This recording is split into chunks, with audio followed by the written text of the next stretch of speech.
Good evening, my name is Aaron Lipsky, Fire Chief, Milwaukee Fire Department.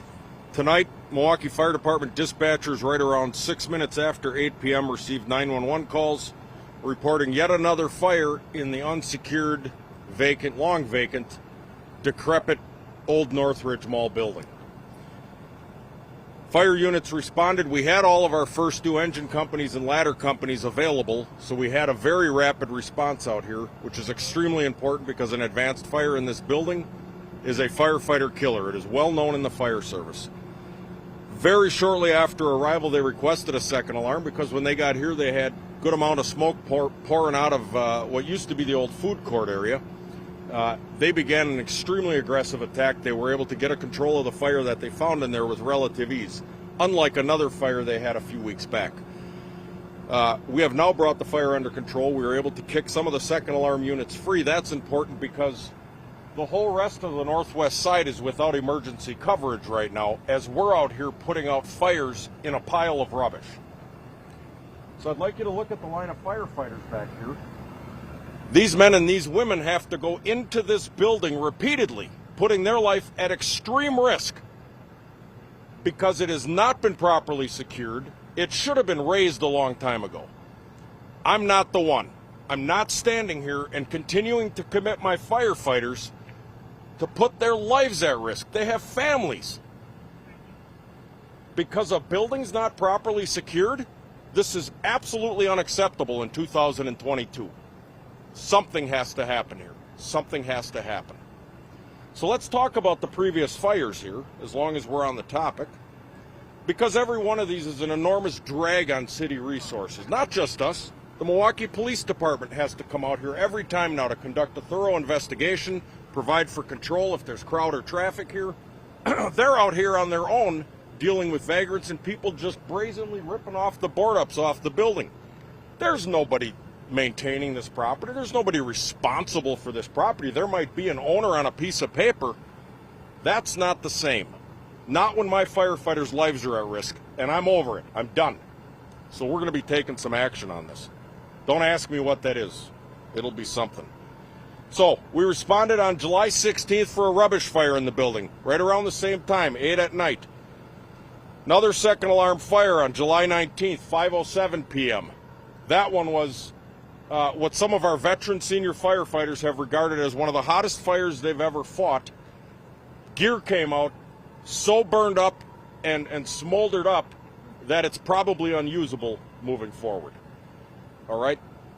And we responded out here because there was smoke in the building because someone had yet again gained illegal access to the unsecured, long vacant, not maintained building, formerly known as Northridge. That was on July 24th at 8:03 p.m.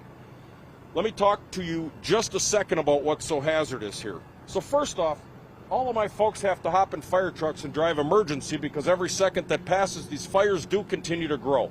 Every second that fire grows, it grows exponentially. It expands. It gets larger very, very fast. Putting those emergency units on the road that's just a risk on its own. A lot of fire fatalities across the nation result from traffic accidents.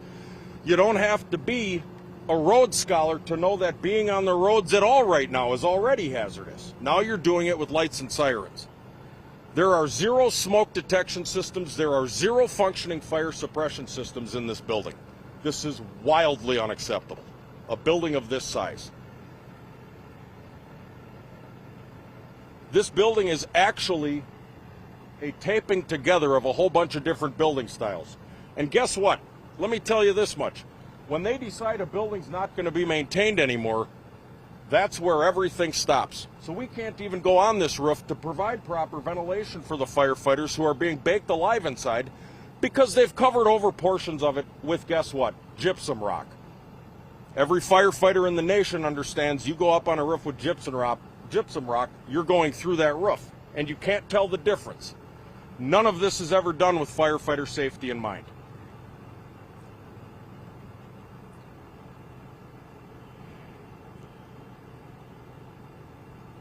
I'd like to talk about just the sheer size of the building and the fact that numerous firefighters across the nation have found themselves disoriented when this building smokes out, and it doesn't take as much as you would think. numerous firefighters across the nation have been disoriented, separated from their companies, run out of air, and have ended up dying in these situations. We refer to it as a large area, which sounds simple, but it changes the whole dynamic when we go in there on a firefight. So our battalion commanders out here in the mighty Battalion 7 have put together an entire plan of a specific way of attacking this so that we are doing this with minimal amount of risk. Extremely proud of the efforts that our folks have laid out to get this done over and over and over and over again. And if I sound irritated tonight, then you're hearing me. This has to stop. This has to stop. We are already taxed beyond belief on the Milwaukee Fire Department. We are breaking every run total record the Milwaukee Fire Department has ever had. And now we got to come out here because the owner won't secure the building at tremendous risk to my firefighters? No, we're going to have to rethink this plan. So I'll be making some phone calls tomorrow. Chief, who's setting these fires? Is it someone who's living inside? Is it arson? Is there a suspect in custody for tonight? So the building has absolutely no electric and no gas. So that leaves only the option of what we'd call incendiary. Someone has gone in there and intentionally started these fires. That's the only way the fire could start. So there is nobody in custody here tonight. As you might imagine, people who partake in such activities don't wait around to be arrested. So no, we don't have anybody in custody. And so it will happen again. You talked about the extreme danger to your folks working out here. Were there any injuries tonight or at any of the other responses? Thank goodness we've had no injuries. And at the other fires, other than we had some pretty, I guess we'd call them first-degree burns coming out of that other second alarm fire. The conditions were just wicked.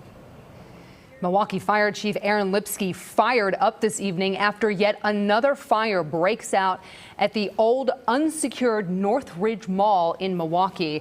We have learned of 3 additional fires that happened within the past few weeks, July 16th, again on the 19th, again on the 24th, and now again on August 10th. And he said that a fire in that building is a firefighter death sentence. So he doesn't want to have any of his firefighters put at risk going into these buildings. He's putting a lot of the blame on the owners of the building, basically just being a name on a piece of paper, leaving this building just decrepit and not doing anything with it. I have seen a lot of press conferences with the fire chief, Aaron Lipsky. That's the angriest I think I've ever seen him.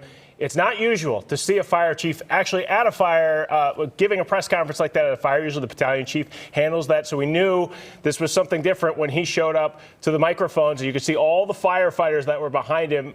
And he's basically putting the blame on the owners that are putting firefighters at risk. 4th time that they've been called out there just in the last few weeks. The last fire that happened said it was the hottest fire that his firefighters have ever faced. Tonight, there was a fire in the food court area, or at least what used to be the food court area, and we learned new things about the building. No fire suppression systems inside, no fire alarms, there's no smoke alarm detectors in there, there's no electricity in the building. So a really dangerous situation for the fire chief. He says it has to stop. He says something needs to be done. Didn't say what it would be, but we shall see. Yeah, his exact words were over it, done. They're taking action. What that action is, that's yet to be seen, but something will be done.